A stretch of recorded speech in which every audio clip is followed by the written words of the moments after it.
Location: Chicago, South Side. Time: 8:13 a.m. Bruno, the fist Marinelli, woke up with a headache and the smell of cheap cigars. He lived on the second floor above Capone's bar, a place where he dealt with issues for the Marinelli family, debts, betrayals, and sometimes disappearances. He swung his legs onto the floor, turned on the radio, and poured himself a whiskey. Instead of jazz, something strange was playing on the radio. I repeat, quarantine in the center. Do not attempt to leave residential areas. Medical personnel have died. Police. Hissing. Then screams. Then silence. Bruno grimaced. What the hell? The street was unusually empty. No sirens, no crowd outside the coffee shop across the street. He noticed a man in a business suit walking down the street, with a bloody face, limping. Then another, and another. A junior employee, Tony Malyuk, burst into the bar. Bruno, they're eating people, man. They're just tearing them to pieces. They ripped out Jack's eyes right in front of us at the parking lot. What are you talking about? What have you been smoking? It's not drugs. They're dead. But they're moving. And they're coming here. Bruno got up from his chair, put on his raincoat, and grabbed his trusty old Beretta. Okay. Looks like today's not your typical Friday. Call Vito. Let's get the guys together. If it's the end of the world, we're not going down like a bunch of tourists. He went outside and saw the first real horror. A woman in bloodstained pajamas was running until 3 corpses knocked her down. They were gnawing on her alive, like wolves. Jesus. And then he raised his gun, and for the first time in his life, he shot not at a person, but at something worse. Bang. The first shot hit the man in the shoulder. He didn't even stop. Bruno fired again in the chest. No reaction. You've got to be kidding me, he whispered. The third shot, right in the head. The corpse fell like a sack of cement. Yeah. So you want something special? Tony stood nearby, white as a sheet. What the hell is this stuff? It's definitely not heroin. It's not drugs, kid. It's the end of the movie. We're in fucking Night of the Living Dead. And I'm not staying here. Waiting in the parking lot behind the bar were Vito, Bruno's old friend, and 2 thugs from their gang, Marco and Ray. Each had a gun. Each was stressed. We've lost contact with headquarters, said Vito. Frankie isn't answering. There was an explosion in his area. The streets are blocked. And it looks like our friends from Greenville have disappeared too. Meaning everyone we owe money to is either dead or eating people. This is either the beginning of a new world, or, who knows. Marco brought a minibus loaded with weapons. The bar always kept an emergency supply, and the day when the dead rose was more appropriate than ever. We have 2 rifles, a couple of machine guns, and a bunch of ammunition. What's next, boss? Ray asked. Bruno threw his Beretta into the glove compartment and lit a cigar. We're going to pick up Grandma. She lives in Gambelin. And if any of you even think she's in the way, you'll be out of the car before we get there. Who would be against that? Said Tony. Your grandmother is sacred to the gang. And, added Bruno, looking in the rearview mirror again. Behind them was the first wave of zombies, moving through the streets like a slow avalanche. Let's take some more booze. The end of the world without whiskey is too much. The van raced like crazy. Behind them were the remains of Chicago, where the streets already belonged to the dead. Ahead was the bridge over the Caldwell River, leading to Gambelton, the suburb where the only person Bruno truly feared lived, his grandmother, Donna Marinelli. She was 78 years old, but there was still more fury in her eyes than in all the zombies combined. We'll be lucky if the bridge isn't blocked, Vito muttered, loading his AK. If it is blocked, we'll break through, Bruno replied. In the middle of the bridge, they saw a barricade of police cars. One patrolman, still alive, waved his arms at them. Stop. No passage, he shouted. Bruno stopped the van. He got out, a cigar in his mouth. Why are you shouting like a dead man who fell into the bushes? There's a biological disaster in the city. We can't Crash. The patrolman was grabbed from behind. Two zombies, who had been pretending to be dead, knocked him down and began to tear him apart. Shit, Tony exclaimed. They're already here. To the windows, Bruno shouted. Ray opened the van door and began firing his machine gun at the crowd of dead people who had appeared on both sides of the bridge. The car stalled. Panic grew. Tony, try to start it, Bruno shouted, pulling out his sawed-off shotgun. Bang. The first head flew off. Bang. The second. Vito shot the zombie climbing through the windshield. How do you like my bridge, freaks? He shouted, as if at a Rammstein concert. The van started. Ray jumped inside, last, with a torn sleeve, but unbitten. They sped off, knocking down two zombies and breaking through the barricade. Behind them, fire, blood, the remains of the bridge. Ahead, the grandmother's house. I'll be blunt, said Tony, wiping the sweat from his brow. If the old woman is still alive, she's definitely not human, but some kind of witch from the Bronx. Bruno smiled. She'll probably convince the zombie to eat somewhere else. She's like that with everyone. The van creaked as it turned the corner and slowed down in front of an old two-story house with a garden, gnomes, and a cherry tree that had long since dried up. But there was a zombie hanging on the porch with a broom in its chest, and there was a note pinned to it with a fork. Don't come in without an invitation, you bastards. She's alive, Bruno said with a smile, and in a good mood. They cautiously approached the door. Knock, knock, knock. Nah, it's me. Bruno. Open up, don't shoot. Are you sure? Came a voice from inside. Yes. Then tell me, what color was my favorite robe? Purple, with lemons. Uncle Nino brought it to you from Sicily, but you always said it smelled like fish. Pause. Click. The door opened. Donna Marinelli stood before them, in her pajamas, with a shotgun in her hands and a cigar in her teeth. Something dead came in. I strung it up. You're late, Bruno. The world is falling apart, and you've only just arrived. I'm here, Nana, and I'll take you away. She glanced at the boys behind her. Tony, Vito, Ray. You're alive, that's something. But why didn't you paint the van? It looks like a coffin on wheels. Can we come in? Ray asked, looking back at the street. Here?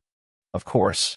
But don't put your guns on my dining table, or you'll be wiping them down in silence, one by one. Inside, it was clean and smelled of coffee and tomato sauce. A real refuge in the midst of the apocalypse. Sauce was bubbling on the stove, and cannelloni was in the oven. Did you cook? Bruno asked in surprise. What? Stop feeding myself because there are zombies in the city. I already killed 2 this morning. One came out of the bushes, the other from the basement. After that, my appetite always wakes up. Tony perked up. What about the basement? Some idiot from the pizza delivery service. He came at night and said it was free. Well, I left him a tip, a knife in the skull. Bruno sat down next to his grandmother, took a sip of coffee, and looked out onto the street. The city is falling, Nana. You have to come with us. From here? No. This is my home. But there's a basement, a generator, 3 weeks' worth of supplies, and she opened the rug by the fireplace. Weapons. Everything that's left from Uncle Gino. And a couple of surprises. In a concrete niche was a box of C4, ammunition, 3 automatic weapons, and a flamethrower. Your grandmother isn't stupid, Bruno. If this world is going to end, I'll go with music. But not now. It's too early. Grrrch. Bam. An explosion from the street shook the house. Vito jumped up and looked out the window. Looks like the Johnsons aren't quite human anymore. And they have gasoline. For zombies with charred limbs crawled down the street. One car was leaking fluid, the other was already on fire. They crawled toward the house, as if they could sense something warm inside. Oh my God, Tony cowered. How come they haven't burned yet? Because they're not human anymore, whispered Grandma, loading her flamethrower. And it looks like it's time to treat them to some toast. Bruno, Vito, and Tony took up positions on the porch. Ray covered the backyard. Grandma stood in the doorway like a general preparing to defend a castle to the last bullet. "Remember, guys, what the street taught us?" Bruno shouted. "Don't trust the cops." "No. Always carry a second magazine?" "Yes.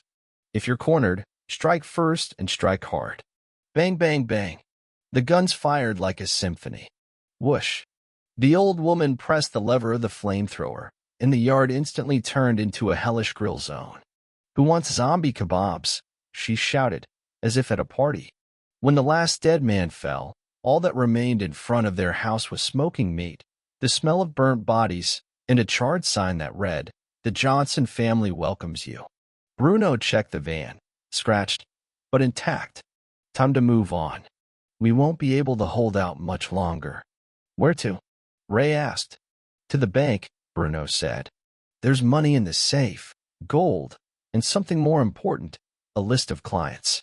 I won't let that information fall into the hands of who knows who." Grandma came over and handed Bruno her old ring, a signet ring. "Take it. If things get tough, show it." Some people still remember what the Marinelli family means. "What about you, Nana?" "I'll stay. I'll protect the house. And if anything happens, I'll take a dozen more with me." The van drove off in a southwesterly direction. Behind him, Donna Marinelli stood on the porch with a flamethrower in her hands, like the last bastion of the old world. Ahead of him was the bank. Money, secrets, and even more dead bodies.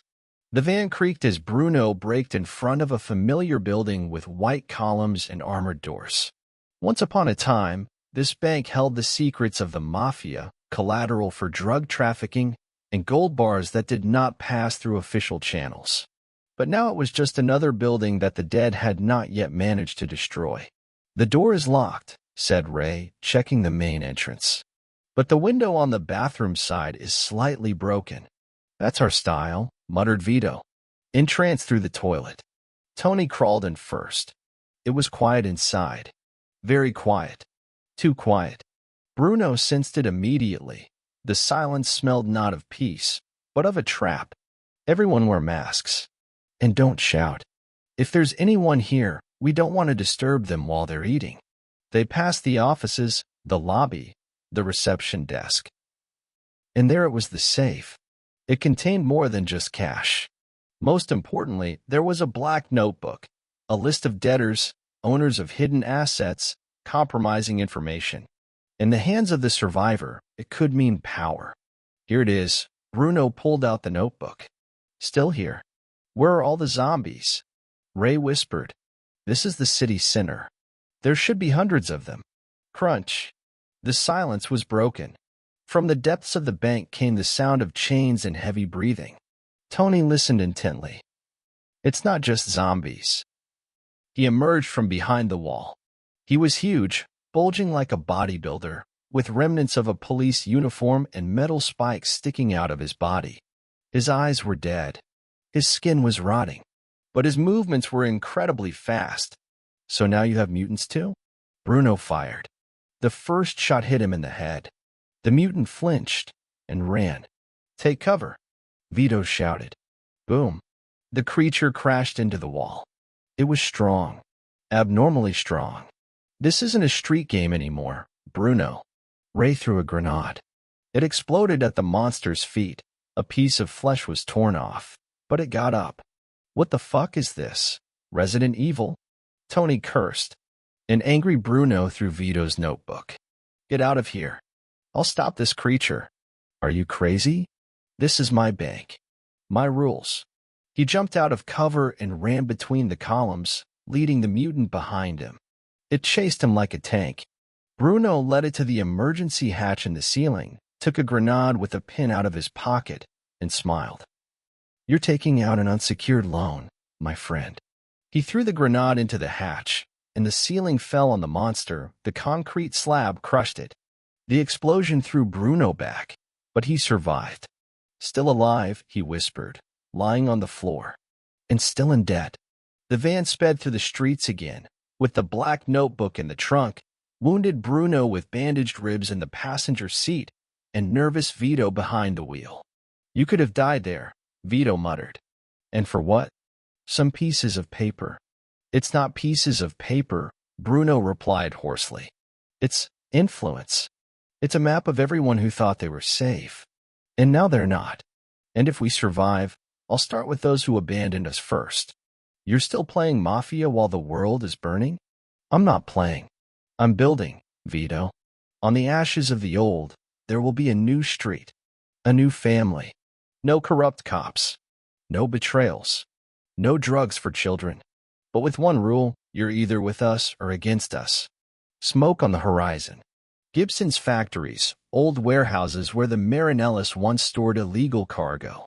There was a secret room there, with money, ammunition, provisions, and, most importantly, a long-range radio capable of picking up military frequencies.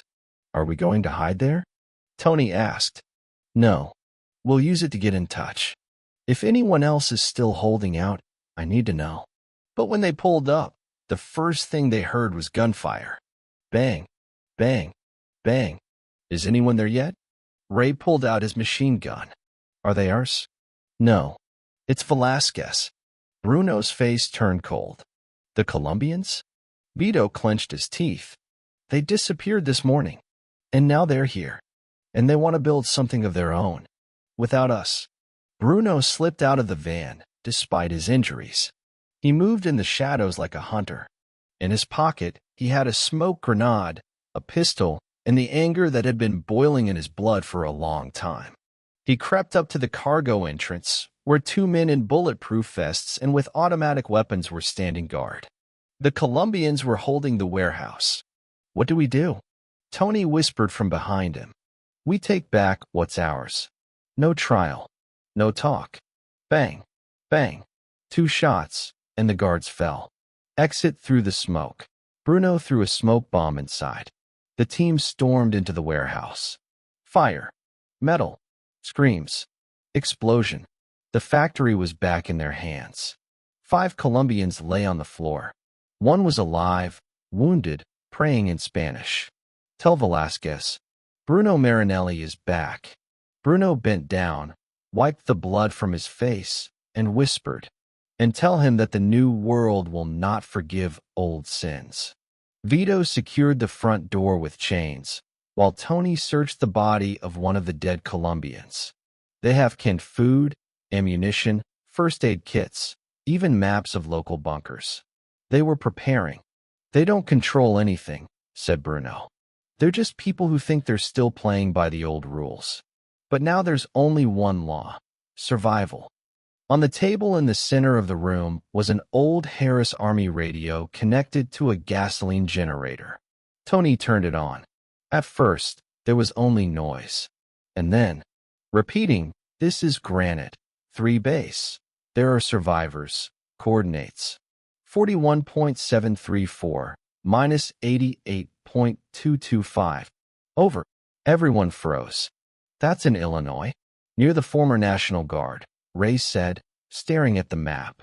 "It's an hour's drive. Maybe less. Fire support is limited. Medics are working, looking for allies. This isn't just a chance. It's a window," whispered Vito. "There could be an organized center there. Military, medicine, protection, or a trap," added Ray. Bruno sat quietly, staring at his notebook. "We're taking the old lady there. And we're taking this list. If they're not corrupt, we'll use it to build a new order. And if they're like the old regime, we'll burn them all to hell." The team was packing supplies. Tony found something that looked like an old reconnaissance drone. He turned it on, and it rose above the warehouse roof. "We have eyes in the sky. We can see what's ahead." And the drone immediately transmitted the first video. A crowd of zombies, hundreds of bodies moving toward Gambleton, straight to Grandma's house. "Shit," Tony exclaimed. "They're going to dawn us." "She said she was holding the house," Bruno whispered, clenching his fists. "But even she can't hold the whole neighborhood." He looked at Vito. "We're going there. We're taking her. And only then, to Granite 3. Ray loaded his shotgun. Vito lit a cigar. Tony wiped the drone and smiled. When Grandma sees us, she'll definitely say she's proud of us for the first time. Bruno leaned over the map. Now everything is changing. Now we are a family of survivors. And we don't abandon our own. The van flew like a demon on wheels. The roads were half destroyed, with burned-out cars, overturned buses, and bodies. But Bruno didn't slow down. His face was stone cold. Not because of fear, but because of rage. "Hang in there, Donna," he whispered. "The scanner shows movement around the house." "At least 50, maybe more," said Tony, looking at the drone. "They're just standing there, like they're waiting. Or they've already eaten," Ray added grimly. "Don't joke like that, you idiot," Vito snapped. The van slowed down at the corner. The fire had already engulfed the neighboring houses. But Donna's house was still standing. There was smoke and debris on the porch. But the door was open. "Let's go in. 2 at a time. Clear the house, no noise. Look for the old lady first." Bruno and Vito burst in through the front door, Tony and Ray through the backyard. The windows were broken, and there were signs of a struggle in the kitchen. The table was overturned, the pot spilled. The air smelled of smoke and blood. "Donna," Bruno shouted. "It's me." A quiet noise, then a shot from above, and a familiar voice.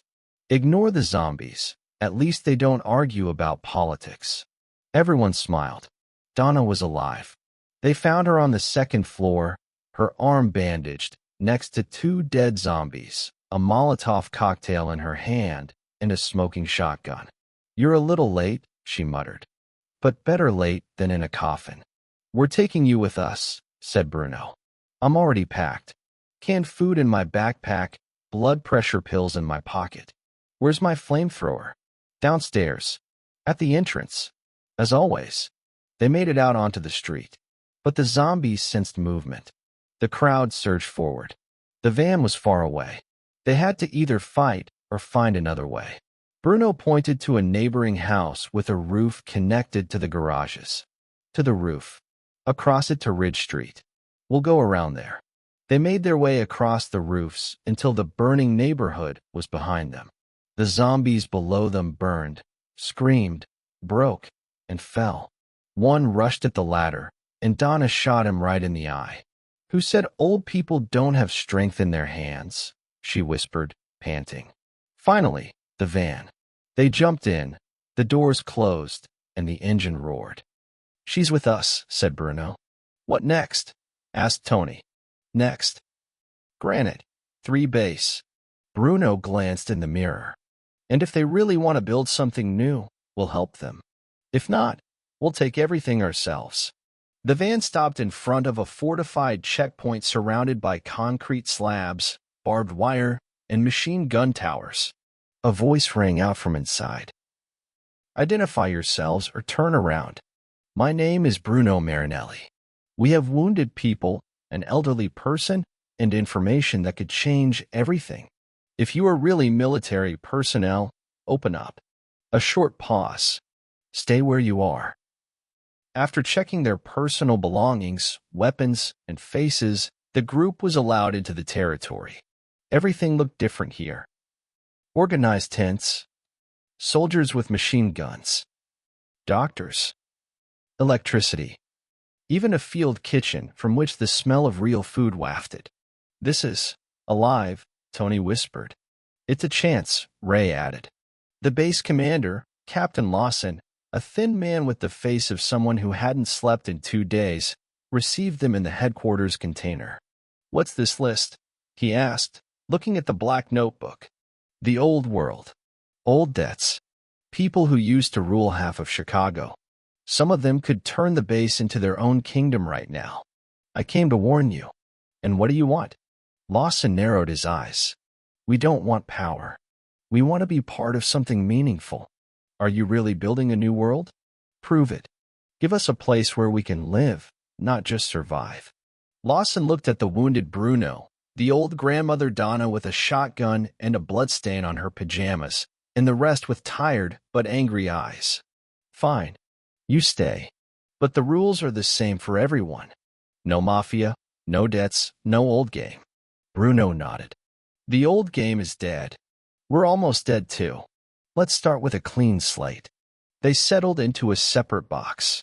Donna baked something with rations, calling it cannelloni of death. Tony was dismantling an old drone. Ray was digging trenches voluntarily, so that at least someone would hold the shovel correctly. And Bruno sat, looking at the evening sky and holding Marinelli's old seal in his hands. Vito sat down next to him. Do you really think we can settle down here? No, but I think we can give ourselves a chance here and protect those who haven't lost theirs yet. He looked up at the dark sky, where zombies were still howling somewhere in the distance, and closer by, at the towers where living people stood with lanterns. Family isn't what you're born with. It's who you walk with to the end. And we are family. Even if the world burns down, we'll build a new one on the ashes.